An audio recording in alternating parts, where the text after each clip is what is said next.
ನಮಸ್ಕಾರ. ಇವತ್ತು ನಾವು ಮನುಷ್ಯನ ಮನೋವಿಜ್ಞಾನದ ಅತಿ ಮುಖ್ಯವಾದ ಆದರೆ ನಾವೆಲ್ಲರೂ ಕಡೆಗಣಿಸುವ ಒಂದು ವಿಷಯದ ಬಗ್ಗೆ ಮಾತನಾಡಲಿದ್ದೇವೆ. ಅದೇ ಅಟೆನ್ಷನ್ ಮತ್ತು ಅಫೆಕ್ಷನ್ ನಡುವಿನ ವ್ಯತ್ಯಾಸ, ಅಂದ್ರೆ ಗಮನ ಮತ್ತು ಪ್ರೀತಿ. ನೋಡಿ, ನಿಮ್ಮ ಓರ್ವ ಹಿತೈಷಿಯಾಗಿ ಹೇಳ್ತಾ ಇದ್ದೀನಿ, ಇವತ್ತಿನ ಈ ವಿಶ್ಲೇಷಣೆ ಖಂಡಿತವಾಗಿಯೂ ನಾವು ಸಂಬಂಧಗಳನ್ನು ನೋಡುವ ರೀತಿಯನ್ನೇ ಸಂಪೂರ್ಣವಾಗಿ ಬದಲಾಯಿಸುತ್ತೆ. ಬನ್ನಿ, ನೇರವಾಗಿ ವಿಷಯಕ್ಕೆ ಹೋಗೋಣ. ಇವನ್ನೊಮ್ಮೆ ಯೋಚಿಸಿ, ತುಂಬಾನೇ ವಿಚಿತ್ರ ಅನ್ಸುತ್ತೆ ಅಲ್ವಾ? ಸೋಷಿಯಲ್ ಮೀಡಿಯಾದಲ್ಲಿ ಒಬ್ಬನಿಗೆ ಸಾವಿರಾರು ಲಕ್ಷಾಂತರ ಲೈಕ್ ಸಿಗುತ್ತೆ. ಎಲ್ರೂ ಹೊಗಳ್ತಾರೆ, ಆತನ ಲೈಫ್ ಸ್ಟೈಲ್ ನೋಡಿ ವಾವ್ ಅಂತಾರೆ. ಆದ್ರೆ ಅದೇ ವ್ಯಕ್ತಿ ರಾತ್ರಿ ಮಲ್ಗುವಾಗ ವಿಪರೀತ ಒಂಟೆತನ ಅನುಭವಿಸ್ತಾನೆ. ಯಾಕೀಗ? ಇಷ್ಟೊಂದು ಅಟೆನ್ಷನ್, ಇಷ್ಟೊಂದು ಜನ ಸುತ್ತ ಇದ್ರೂ ಈ ಮಾಡರ್ನ್ ಯುಗದಲ್ಲಿ ಜನ ಯಾಕೆ ಒಳಗಡೆಯಿಂದ ಇಷ್ಟು ಖಾಲಿಯಾಗಿದ್ದಾರೆ? ಇದೊಂದು ದೊಡ್ಡ ವಿಪರ್ಯಾಸ. ಇದಕ್ಕೆ ಕಾರಣ ತುಂಬಾ ಸರಳ, ಆದ್ರೆ ಅಷ್ಟೇ ಆಳವಾದದ್ದು. ಅಟೆನ್ಷನ್ ಅಂದ್ರೆ ಬೇರೆಯವರ ಗಮನ ಸೆಳೆಯೋದು. ನಮ್ಮ ಮನಸ್ಸಿಗೆ ಕೇವಲ ತಾತ್ಕಾಲಿಕವಾದ ರೋಮಾಂಚನವನ್ನು ಮಾತ್ರ ಕೊಡುತ್ತೆ. ಆದ್ರೆ ಅಫೆಕ್ಷನ್ ಅಂದ್ರೆ ನೈಜವಾದ ಪ್ರೀತಿ ಮತ್ತು ಕಾಳಜಿ, ಅದು ನಮ್ಮ ಹೃದಯದ ಗಾಯಗಳನ್ನ ಶಾಶ್ವತವಾಗಿ ಗುಣಪಡಿಸುತ್ತೆ. ಗಮನ ಅನ್ನೋದು ಕೇವಲ ಮೈಂಡಿಗೆ ಸೀಮಿತ, ಆದ್ರೆ ಪ್ರೀತಿ ಅದು ನೇರವಾಗಿ ಹೃದಯಕ್ಕೆ ಸಂಬಂಧಿಸಿದ್ದು. ಓಕೆ, ಬನ್ನಿ ಇದ್ರ ಬಗ್ಗೆ ಡೀಟೇಲ್ ಆಗಿ ನೋಡೋಣ. ಅಟೆನ್ಷನ್ ಅಂದ್ರೆ ನಿಖರವಾಗಿ ಏನು? ಯಾರಾದರೂ ನಮ್ಮನ್ನ ಗಮನಿಸಿದಾಗ ಆ ಕ್ಷಣದಲ್ಲಿ ನಮ್ಮ ನರ್ವಸ್ ಸಿಸ್ಟಮ್ ಒಮ್ಮೆಲೇ ಪ್ರಚೋದನೆಗೊಳ್ಳುತ್ತೆ. ಎಸ್, ನಾನು ತುಂಬಾ ಮುಖ್ಯ, ಎಲ್ರೂ ನನ್ನನ್ನೇ ನೋಡ್ತಿದ್ದಾರೆ ಅನ್ನೋ ಒಂದು ಫೀಲಿಂಗ್ ಬರುತ್ತೆ. ಇದು ನಮ್ಮ ಈಗೋಗೆ ಅಥವಾ ಅಹಂಕಾರಕ್ಕೆ ಸಿಗೋ ಒಂದು ತ್ವರಿತ ಬೂಸ್ಟ್. ಇದು ದಿಢೀರಂತ ಖುಷಿ ಕೊಡುತ್ತೆ ನಿಜ, ಆದ್ರೆ ಇಲ್ಲಿ ಪ್ರಾಬ್ಲಮ್ ಏನಂದ್ರೆ ಇದು ತುಂಬಾನೇ ಟೆಂಪ್ರರಿ. ಇವತ್ತಿನ ಸಮಾಜ ಯಾವೆಲ್ಲ ವಿಷಯಗಳಿಗೆ ಅಟೆನ್ಷನ್ ಕೊಡುತ್ತೆ ಅಂತ ಒಮ್ಮೆ ಗಮನಿಸಿ. ದೈಹಿಕ ಸೌಂದರ್ಯ ಇರ್ಬೋದು, ಬ್ಯಾಂಕ್ ಬ್ಯಾಲೆನ್ಸ್, ಅಂತಸ್ತು, ಸೋಷಿಯಲ್ ಮೀಡಿಯಾ ಫಾಲೋವರ್ಸ್ ಅಥವಾ ಭೌತಿಕ ಯಶಸ್ಸು. ಇವೆಲ್ಲವೂ ಕೇವಲ ಹೊರಗಿನ ಆಕರ್ಷಣೆಗಳಷ್ಟೇ ಅಲ್ವಾ? ಇವುಗಳಿಗೆ ಸಿಗುವ ಗಮನ ನಮ್ಮ ಅಹಂಕಾರವನ್ನು ಮಾತ್ರ ಪೋಷಿಸುತ್ತೆ ಹೊರತು ಎಂದಿಗೂ ನೆಮ್ಮದಿ ಕೊಡಲ್ಲ. ಆದರೆ ಅಫೆಕ್ಷನ್, ಇದು ಸಂಪೂರ್ಣವಾಗಿ ಭಿನ್ನವಾದದ್ದು. ಇದು ಎದುರಿನ ವ್ಯಕ್ತಿಯ ಮೇಲಿನ ನೈಜ ಕಾಳಜಿ ಮತ್ತು ಭಾವನಾತ್ಮಕ ಸುರಕ್ಷತೆಯಿಂದ ಹುಟ್ಟುವ ಒಂದು ಆಳವಾದ ಸಂಪರ್ಕ. ಇಲ್ಲಿ ಯಾವುದೇ ಶೋ ಆಫ್ ಇರಲ್ಲ. ಇದು ಮಿನುಗುವ ವಸ್ತುಗಳ ತರ ಕಣ್ಣು ಕುಕ್ಕುವುದಿಲ್ಲ, ಬದಲಾಗಿ ಹೃದಯಕ್ಕೆ ಶಾಶ್ವತವಾದ ಶಾಂತಿಯನ್ನು ನೀಡುವ ಒಂದು ಮೌನ ಸತ್ಯವಿದು. ಯಾರಿಗಾದರೂ ನಿಜವಾದ ಅಫೆಕ್ಷನ್ ಸಿಕ್ರೆ ಅವರ ಮನಸ್ಸು ಸಂಪೂರ್ಣ ನಿರಾಳವಾಗುತ್ತೆ. ನೈಜ ಕಾಳಜಿ, ನಾವು ಸೇಫ್ ಆಗಿದ್ದೀವಿ ಅನ್ನೋ ಫೀಲಿಂಗ್, ಅಚಲವಾದ ನಂಬಿಕೆ ಮತ್ತೆ ಕಷ್ಟದ ಸಮಯದಲ್ಲಿ ಜೊತೆಯಾಗಿ ನಿಲ್ಲುವ ಬೆಂಬಲ, ಇವೇ ಅಫೆಕ್ಷನ್ನ ನಿಜವಾದ ಲಕ್ಷಣಗಳು. ಇವುಗಳಿಗೆ ಸಾವಿರಾರು ಜನರ ಚಪ್ಪಾಳೆಯಾಗಲಿ ಪಬ್ಲಿಕ್ನ ಹೊಗಳಿಕೆಯಾಗಲಿ ಬೇಕಾಗಿಲ್ಲ. ಈ ಗುಣಗಳು ಒಲಿದಲೆ ಆ ಹೃದಯಕ್ಕೆ ಸಿಗೋ ಶಾಂತಿ ಪ್ರಪಂಚದ ಬೇರೆ ಯಾವ ದುಡ್ಡು ಆಸ್ತಿಯಿಂದಲೂ ಸಿಗೋಕೆ ಸಾಧ್ಯನೇ ಇಲ್ಲ. ಮತ್ತು ಇದು ಅತ್ಯದ್ಭುತವಾಗಿ ಏನನ್ನ ತೋರಿಸುತ್ತೆ ಅಂದ್ರೆ ಇಂದಿನ ಯಶಸ್ಸು ಮತ್ತು ಸೋಲಿನ ನೈಜ ಚಿತ್ರಣವನ್ನ. ಕೇವಲ ಅಟೆನ್ಷನ್ ಬೆನ್ನತ್ತಿ ಹೋದ್ರೆ ಏನಾಗುತ್ತೆ ಅನ್ನೋದಕ್ಕೆ ಒಂದು ಸಿನಿಮಾ ಕಥೆಯಂಥ, ಆದ್ರೆ ಅಷ್ಟೇ ನೈಜವಾದ ಉದಾಹರಣೆಯನ್ನ ಈಗ ನೋಡೋಣ. ಊಹಿಸಿಕೊಳ್ಳಿ, ಒಬ್ಬ ಯಶಸ್ವಿ ಬಿಸ್ನೆಸ್ ಮ್ಯಾನ್ ಇದ್ದ. ಮೊದಲನೇ ವರ್ಷದಲ್ಲಿ ಆತನಿಗೆ ಐಷಾರಾಮಿ ಜೀವನ, ಅಪಾರ ಖ್ಯಾತಿ, ಸೋಷಿಯಲ್ ಮೀಡಿಯಾದಲ್ಲಿ ಮಿಲಿಯನ್ಗಟ್ಲೆ ಫಾಲೋವರ್ಸ್, ಜೊತೆಗೆ ಅತಿಯಾದ ಅಟೆನ್ಷನ್ ಸಿಕ್ಕಿತ್ತು. ಆದರೆ 3ನೇ ವರ್ಷಕ್ಕೆ ಬಿಸ್ನೆಸ್ನಲ್ಲಿ ಭಾರೀ ನಷ್ಟ. ಇದ್ದಕ್ಕಿದ್ದಂತೆ ಜನ ಮಾಯವಾದ್ರು, ಫೋನ್ ಕರೆಗಳು ನಿಂತ್ಹೋದ್ರು. ಆತನನ್ನು ಹೊಗಳುತ್ತಿದ್ದವರೆಲ್ಲ ದೂರ ಹೋದ್ರು.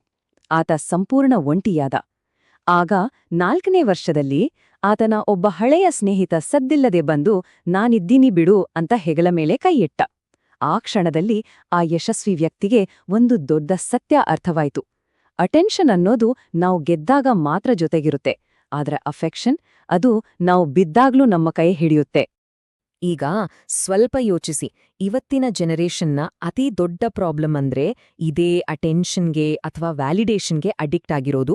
ಪ್ರತಿಯೊಂದಕ್ಕೂ ಬೇರೆಯವರ ಒಪ್ಪಿಗೆಗಾಗಿ ಕಾಯುವ ಒಂದು ರೀತಿಯ ಆತಂಕದ ಪರಿಸ್ಥಿತಿ ನಿರ್ಮಾಣವಾಗಿದೆ ಅಲ್ವಾ? ಇನ್ಸ್ಟಾಗ್ರಾಮ್ ಲೈಕ್ಸ್ಗಳ ಹಿಂದೆ ಓಡೋದು, ಫಾಲೋವರ್ಸ್ ಕೌಂಟ್ ನೋಡಿ ಹುಚ್ಚರಾಗೋದು, ಬೇರೆಯವರಿಂದ ಸದಾ ಸೂಪರ್ ಅನ್ನಿಸ್ಕೊಳ್ಳೋ ಹಂಬಲ, ಇವೆಲ್ಲದರ ಪರಿಣಾಮ ಏನಾಗ್ತಿದೆ ಗೊತ್ತಾ? ನಮ್ಮ ಮನಸ್ಸು ಪದೇ ಪದೇ ಜನನನ್ನ ನೋಡ್ತಿದ್ದಾರಾ ಅಂತ ತನ್ನನ್ನ ತಾನೇ ಕೇಳ್ಕೊಳ್ತಿಲೇ ಇರುತ್ತೆ. ಇದರಿಂದ ಜನ ಮಾನಸಿಕವಾಗಿ ಸುಸ್ತಾಗ್ಬಿಡ್ತಿದ್ದಾರೆ. ಒಳಗಡೆ ಒಂದು ದೊಡ್ಡ ಭಾವನಾತ್ಮಕ ಶೂನ್ಯತೆ ಅಂದ್ರೆ ಎಂಪ್ಟಿನೆಸ್ ಕಾಡ್ತಿದೆ. 1000 ಜನರ ಮಧ್ಯೆ ಇದ್ರೂ ಒಂಟಿತನ ಕಾಡೋದಕ್ಕೆ ಇದೇ ಮುಖ್ಯ ಕಾರಣ. ಈಗ ಈ ಹೋಲಿಕೆಯ ಬಗ್ಗೆ ನಿಜವಾಗಿಯೂ ಆಸಕ್ತಿದಾಯಕವಾದ ವಿಷಯ ಏನಂದ್ರೆ ನೋಡಿ, ಅಟೆನ್ಷನ್ ಅನ್ನೋದು ಒಬ್ಬ ವ್ಯಕ್ತಿ ಎಷ್ಟು ಇಂಪ್ರೆಸಿವ್ ಆಗಿದ್ದಾರೆ ಅಂತ ಹೇಳುತ್ತೆ. ಅದು ಕೇವಲ ತಾತ್ಕಾಲಿಕ ಎಕ್ಸೈಟ್ಮೆಂಟ್ ಕೊಡುತ್ತೆ ಮತ್ತು ನಮ್ಮ ಈಗೋವನ್ನು ಮುಟ್ಟುತ್ತೆ. ಆದ್ರೆ ಅಫೆಕ್ಷನ್ ಅದು ಆ ವ್ಯಕ್ತಿ ಎಷ್ಟು ಮೌಲ್ಯಯುತವಾದವರು ಅಂತ ಹೇಳುತ್ತೆ. ಇದು ಶಾಂತಿ ಮತ್ತು ಭದ್ರತೆಯನ್ನು ಸೃಷ್ಟಿಸುತ್ತೆ. ಅಟೆನ್ಷನ್ ನಮ್ಮ ಅಹಂಕಾರವನ್ನು ಮುಟ್ಟಿದ್ರ ಅಫೆಕ್ಷನ್ ನೇರವಾಗಿ ನಮ್ಮ ಆತ್ಮವನ್ನೇ ಮುಟ್ಟುತ್ತೆ. ಈ ವಿಭಿನ್ನತೆಯನ್ನು ಅರ್ಥ ಮಾಡ್ಕೊಳ್ಳೋದು ತುಂಬಾನೇ ಮುಖ್ಯ. ಸೊ ಈಗ ಪ್ರಶ್ನೆ ಬರೋದು, ಹಾಗಾದ್ರೆ ಒಂದು ಅದ್ಭುತವಾದ ಸ್ಟ್ರಾಂಗ್ ಆದ ವ್ಯಕ್ತಿತ್ವವನ್ನ ಹೇಗೆ ರೂಪಿಸ್ಕೊಳ್ಬಹುದು? ಕೇವಲ ಅಟೆನ್ಷನ್ ಪಡೆಯೋದ್ರಿಂದ ಇದು ಸಾಧ್ಯನಾ? ಖಂಡಿತ ಇಲ್ಲ. ಹಾಗಾದ್ರೆ ಪರಿಹಾರ ಏನು? ಬನ್ನಿ ನೋಡೋಣ. ಒಂದು ಮಾತು ಸದಾ ನೆನಪಿರಲಿ, ಕೇವಲ ಅಟೆನ್ಷನ್ಗಿಟ್ಟಿಸ್ಕೊಳ್ಳುವುದರಿಂದ ಯಾರೂ ಕೂಡ ಶ್ರೇಷ್ಠ ವ್ಯಕ್ತಿತ್ವವನ್ನ ಹೊಂದಲು ಸಾಧ್ಯವೇ ಇಲ್ಲ. ನಿಜವಾದ ಗ್ರೇಟ್ ಪರ್ಸನಾಲಿಟಿ ಬಿಲ್ಡ್ ಆಗೋದು ಈ 5 ಹೆಜ್ಜೆಗಳಿಂದ. ಮೊದಲನೆಯದಾಗಿ, ಇತರರಿಗೆ ನೈಜವಾದ ಪ್ರೀತಿಯನ್ನು ನೀಡಿ. ಎರಡನೆಯದಾಗಿ, ಇತರರನ್ನು ಆಳವಾಗಿ ಗೌರವಿಸಿ. ಮೂರನೆಯದಾಗಿ, ಎದುರಿಗಿರೋರು ಮಾತ್ನಾಡುವಾಗ ಎಚ್ಚರಿಕೆಯಿಂದ ಆಲಿಸಿ.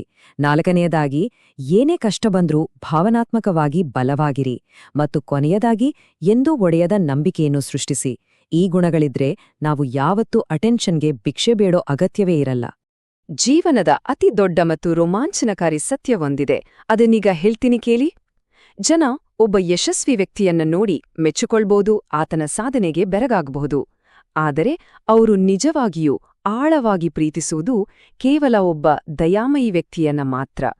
ಹಾಗಾಗಿ ಇಲ್ಲಿನ ಅತಿ ಮುಖ್ಯವಾದ ಅಂಶ ಏನಂದ್ರೆ, ನಮ್ಮ ಜೀವನದ ಕೊನೆಯಲ್ಲಿ ಯಾರೂ ಕೂಡ ನಮ್ಮ ಫಾಲೋವರ್ಸ್ ಕೌಂಟ್ ಎಷ್ಟಿತ್ತು ಅಂತ ನೆನಪಿಟ್ಕೊಡಲ್ಲ. ಆ ತಾತ್ಕಾಲಿಕ ಕೀರ್ತಿ, ಆ ಸ್ಟೇಟಸ್ ಯಾವುದೂ ಅಲ್ಲಿ ಮುಖ್ಯವಾಗಲ್ಲ. ಬದಲಾಗಿ ನಾವು ಇತರರ ಜೊತೆ ಇದ್ದಾಗ ಅವರಿಗೆ ಹೇಗನ್ನಿಸುವಂತೆ ಮಾಡಿದ್ವಿ, ನಾವು ಅವರನ್ನ ಹೇಗೆ ನೋಡ್ಕೊಂಡ್ವಿ ಅನ್ನೋದನ್ನ ಮಾತ್ರ ಜನ ಶಾಶ್ವತವಾಗಿ ನೆನಪಿನಲ್ಲಿ ಇಟ್ಕೊಳ್ತಾರೆ. ಅದೇ ನಿಜವಾದ ವ್ಯಕ್ತಿತ್ವ.